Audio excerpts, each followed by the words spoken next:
been chasing a world that never slows. If you've watched one of our previous videos, you probably already know that we're attempting to build our dream house that's 3 bedrooms, 3 bathrooms, 80 square meter terrace and a pool for less than $55,000 here in the Philippines. Now, while most of you have been very supportive of our aspirations to build such a house for less than $55,000, some people have told me that I am an idiot and delusional to think that I could build a beautiful home for less than $55,000. One guy even is betting me that it's going to cost double. And if I come in on budget, he owes me a box of Pilsen, and if I go over budget, he'll receive a box of Pilsen. Up until just a few days ago, I've been really confident that we're going to achieve budget on this building. However, after seeing so many comments of people telling me that I'm delusional to think it's possible, I've started to question whether I might be delusional or misleaded. Or have I just got really lucky that I've found an architect builder who's trustworthy and knows what he's doing? I went up to a friend's place in Tubugon over the weekend. He's built this beautiful property on the water in Tubugon, and asked him a few questions about how much he spent on his property. Even the guest houses, he reckons he spent about 50,000 pesos per square meter, which they are pretty basic. With our costing, it works out to about 24,000 pesos per square meter. So are we getting a really good deal, or are we delusional? So in this video, I'm going to show you how we agreed on the price for the building. I'm going to go through the contract, which also outlines the terms of payment. I'm going to show you the material costs. Everything is broken down into different areas of the home, including the plumbing, electrical, all that sort of thing. And at the end, I'm going to show you the progress that we've made over the previous week. If you want to keep up to date with what's happening on the build, make sure you hit the old subscribe button. Hop over to Facebook and Insta and give them a like, because we do post more regularly over there.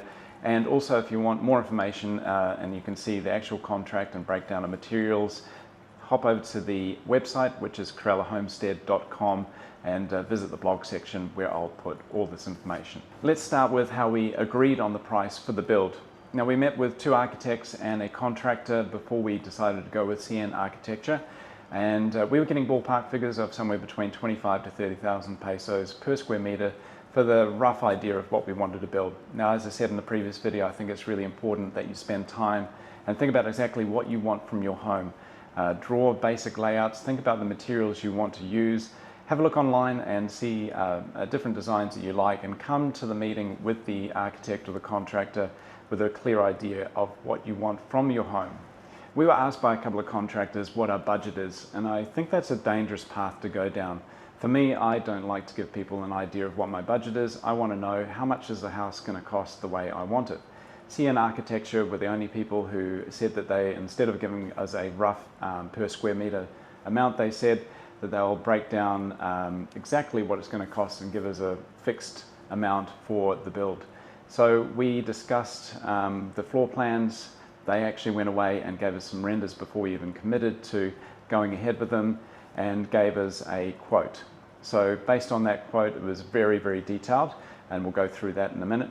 We decided that that fitted our budget, and we liked the proactiveness, and we could already see what sort of vision they had for our build. Once we confirmed we were happy with the floor plan, the renders of how it's going to look, and the materials they proposed to use, they went ahead and gave us a price.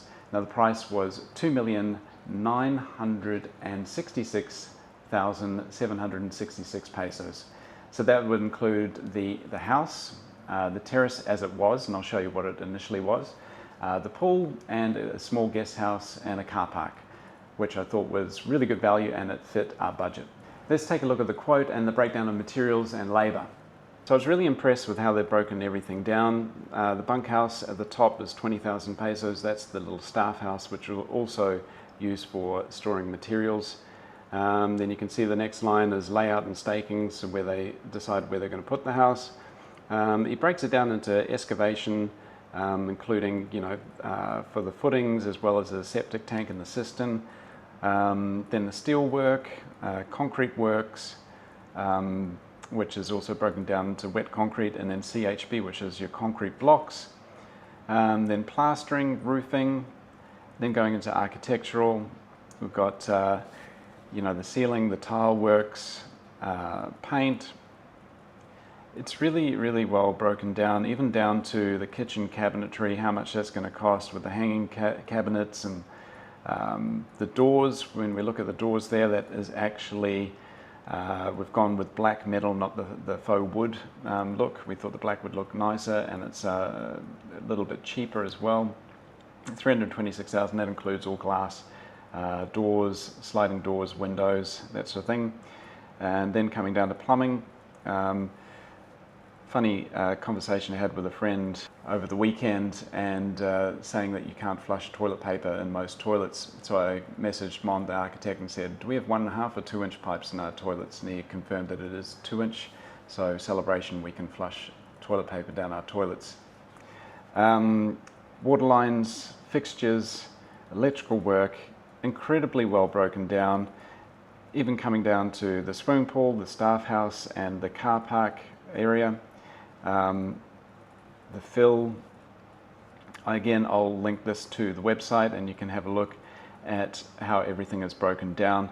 And then the summary of works, so basically we've got structural work is 1.56 million, architectural work is 934,000, swimming pool, very, very cheap. That includes also the staff house.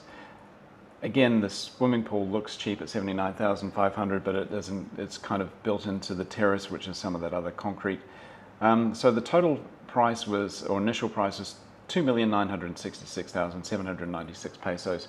That works out to about, I think, 51,500 US dollars, which is well under the 55,000 that I quoted in my first video, and I've been told that I'm delusional to think that I would build a house for less than 55,000.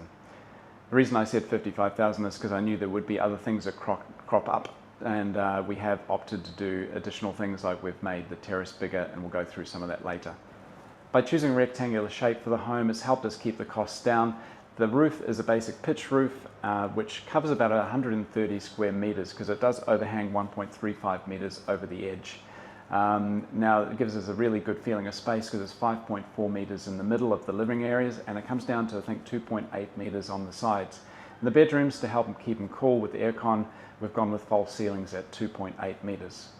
Included in the quote was what they called a staff house, in case we had to have staff, but we thought we were probably more likely to have guests than staff living with us. So it was 12 meters to start with. We decided we would increase the size to 16 meters to make it a bit bigger. And just this weekend we've decided, or asked for a quote to increase it to 20 square meters. Now adding the other 4 square meters to the 12 to make it 16 was only adding another, I think Mon said, about 35,000 pesos. So we thought that was a good thing to do. That increases our floor area by another 16 square meters. When we visited Bohol in the early stages when they were doing the excavation, I had a look at where the pool was being dug out, and this is the initial render. I felt that the shape of the terrace just didn't feel finished. So I asked Mon, although they'd already dug out the pool going that way, how much would it cost to increase the terrace to a full 80 square meters and have the pool go alongside the house instead of away from the house.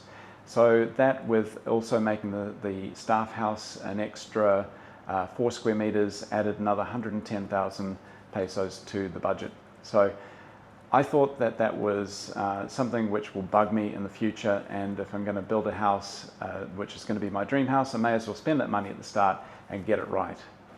So with the guest house being 16 square meters and the house 80 square meters plus the additional pocket garden and outdoor bathrooms, that gives us 128 square meters. So the new cost is now 3,077,000, which is about 53,000 US dollars.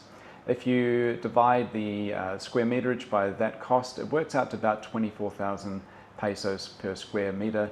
But bearing in mind that that does include the pool, the terrace, the car park, septic system and cistern, all those other things as well. So it's not really a true reflection of how much the internal living area is costing us. So here's a few things that we did to keep the costs down. Firstly, we were selective with the materials that we chose to use and tried to keep them as neutral as possible. We decided to keep the floors in the bedrooms and the living areas just polished concrete, no tiles. We tiled the terrace, the pool obviously will be tiled, and also the bathrooms are going to be fully tiled. But we've reduced the cost of tiling in the main areas, just keeping the polished concrete, which I like that look. The kitchen bench, the island and the bathroom vanities are all going to be cast from basic concrete, polished back and then just lacquered. The basins that we decided to use in the bathrooms porcelain white round ones, which are going to look quite classy, but only cost 1,100 pesos each. We've spent many a weekend in Bohol looking in Wilcon at their tiles, and we've found tiles which are very neutral and nice, but on the lower end. Most of the tiles are between 800 to 1,100 pesos per square meter, and similar ones that we've seen were up to 2,500 pesos. So my suggestion would be keep it neutral and look around as well, because you will find very similar tiles at much lower costs. So the rear wall in the living area is just large wood doors which have slats and then mesh in between to keep the bugs out. So we're not having to pay for full structure there, and the doors are going to be made from wood that was milled from the property, and will be far cheaper than if we were building the wall. We thought glass and aluminium frames were going to be quite expensive, and I was reluctant to put 8 sliding doors at the front. However, when you look at the cost versus how much it would cost to build structural walls, there wasn't really that much difference. So we've achieved a nice modern look, but not much extra cost. If you add a pool after construction, I believe it's so much more expensive. So if you are thinking about putting in a pool, make sure that you do it at the time of constructing the house, because you'll already have the backhoe there to dig out the space for the pool. And if you are building a terrace, it was so much easier just to plonk it inside the terrace, and it didn't add that much cost. If you do have trees that need to be cleared to build the house, make sure you ask your contractor or architect to have them milled, because a lot of the wood that you can see that we got here is going to be used for door jambs, furniture as well. We're going to make some bed frames, etc., and that's going to help us keep the costs down. So let's discuss what the contract includes. So it includes the kitchen cabinets and sink, 2 bathroom vanities and 3 toilets, the construction of the outdoor laundry and kitchen, which is basically just little benches, but they've also added power points and plumbing for us. The roof, all the guttering and all the plumbing, of course the cistern, which is going to hold the water from the town supply, as well as the septic tank, the guest house, the car pad, which will be to the left of the house, as well as the wardrobes. So if we didn't decide to do any extras, the total cost of the house was 2.96 million, which is about $51,150 US. So well under the $55,000 that a lot of people thought that I used as clickbait for my first video. So let's have a look at what it doesn't include and some of the optional extras that we've gone for. So the other day we were standing on the terrace looking out to the driveway, and we realized that when we're in the pool it's going to be a little bit exposed. So we discussed with Mon, the architect, whether we could add sort of like a half wall with some breeze blocks above it to give us some privacy. So we've decided to add this. This is the render of what it's going to look like, and that's going to add another 50,200 pesos for the block and construction, which I thought was a really good investment. After looking at the renders, we thought that the bathroom tiles looked a little bit unfinished, not completing the wall behind the toilet. So we asked Mon if he could do that, as well as putting a splashback behind the outdoor kitchen. That added another 25,000 pesos, and I thought again that is well worth doing. We looked at the pool tiles that Mon was thinking of putting in there, and we went to Wilcon and found a tile which I really liked. It just seemed like a much better quality, so that was adding another 10,000 pesos. Although we live in a really nice area, the neighbors are super friendly, and they do just kind of wander in and have a chat to everyone. So we decided that we wanted to fence the place. Mon gave us 2 different options. One was 330,000 pesos with concrete bottoms and bamboo tops. We wanted something which is a little bit more basic and budget, so we're going to be doing the full perimeter with just bamboo and just concrete posts in between the bamboo. That's adding another 130,000 pesos. So these are the optional extras we didn't have to do, but we've added to the budget. Other things that aren't included, and we did think about after the fact, is appliances. So we've had to add 3 air cons, which cost us 21,000 each. We've added a oven, which is going to have a gas hob on top. That's we found for 14,000 pesos. We're going to put a gas stove in the middle of the island. And we found one of those for 6,000 pesos. Water heaters, didn't think about that. We're going to put a water heater in the kitchen, as well as each of the 3 bathrooms, and I believe those are about 11,000 pesos each, so it'll be about 44,000. Fans, we managed to find these fantastic fans on Lazada, which have lights inbuilt. I've actually put these in a couple of my properties in Panglao as well, and they've been going really well for about a year. So we've ordered 5 of those. That was 25,000 pesos for the 5, and had them delivered to Mon Architect's house. So that's some of the other optional extra, well, not really optional, we need aircon. Those are some of the things we didn't really think about. Some other optional things is, and again, we didn't need to do this, but we wanted to do it, was a solar system, 280,000 pesos. We've got a 6.6 kilowatt solar panels on the roof, 10.3 kilowatt battery, and a 6 kilowatt inverter. That should give us enough power to run one aircon overnight without having to use grid power, as well as our refrigerators and lights and that sort of thing. So we thought that was definitely worth doing, especially knowing that brownouts happen pretty frequently in Bohol. We wanted to catch some more rainwater, so we're going to add a 1,500 litre tank, which will catch some of the rainwater from the roof, and we can use that to water the gardens. We're going to put a Bahay Kubo, which is like a nipa hut near the tilapia pond, and that's 80,000 pesos. And at the back of it actually has like a little living quarters as well, so you could actually make it a bedroom, so if relatives come to stay, they could stay there, or one of the guest houses. And I guess the garden's going to cost us maybe 100,000, but that's something which I'm putting into the budget because we want to grow some veggies and have a little chicken coop as well. One thing which we had to do, which is not really related to the house but the land, is spend 316,000 pesos on drainage, where we had 50 tonne of stone come in, which built up the driveway coming into the property, and excavating a trench around the outside and a pond which is going to house my tilapia. I know a lot of people are in disbelief that we're going to build this house on budget for 55,000 American dollars, but I'm still quietly confident that we're going to get it done. I've spoken to Mon, the architect. He said he's already got the materials, he's got the labor already booked in. He's confident that he's going to complete the house on budget, and I have confidence in him as well.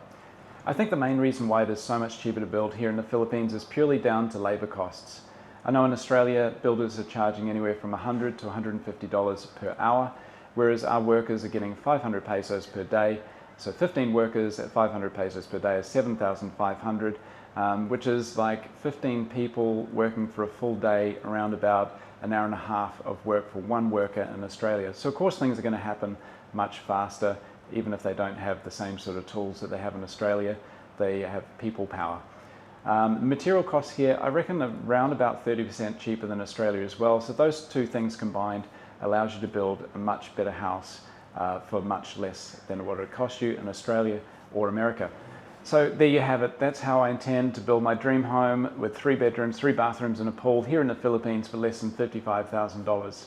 Am I delusional, or is this a dream you think that I could achieve? Let me know in the comments below. Let's take a look at the progress that we've made over the last week. On the 23rd of December, the work stopped and Mon, the architect, threw a little Christmas party for the staff. He even arranged little gift bags for them, put on food and drinks and karaoke, and we sent 500 pesos per worker to give us a little cash bonus for Christmas. They then resumed work again on the 26th to the 29th, and now they're off again till the 6th of January. They finished concreting the terrace floor and filled the internal floors ready for concrete, which I believe will be done on January 7. The amakan and bamboo arrives, so they can start lining the ceiling and the living area and start putting the bamboo up in the bathrooms and pocket garden. They finished the lining of the bedroom ceilings and plastered the bedroom walls ready for paint. They started building the structure for the clear roof in the bathrooms. They completed 2 of the 4 external stone walls.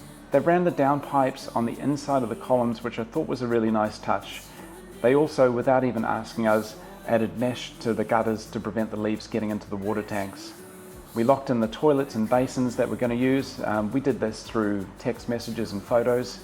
All in all, it was a really great week of progress despite the poor weather, and we're still on target to finish on February 26. Again, if you found this video even slightly helpful, or even if you didn't, give it a like, subscribe to the channel so you can keep up to date with the progress. Hop over to the Facebook and Insta pages because we do update them more regularly with progress videos. And you could go to the website karelahomestead.com if you want to see more information about the contract and the breakdown of materials. Until next time, take care, and I'll see you in the next video. Was right out our door. The stars shine bright when love's our guide. In this little world we've built outside.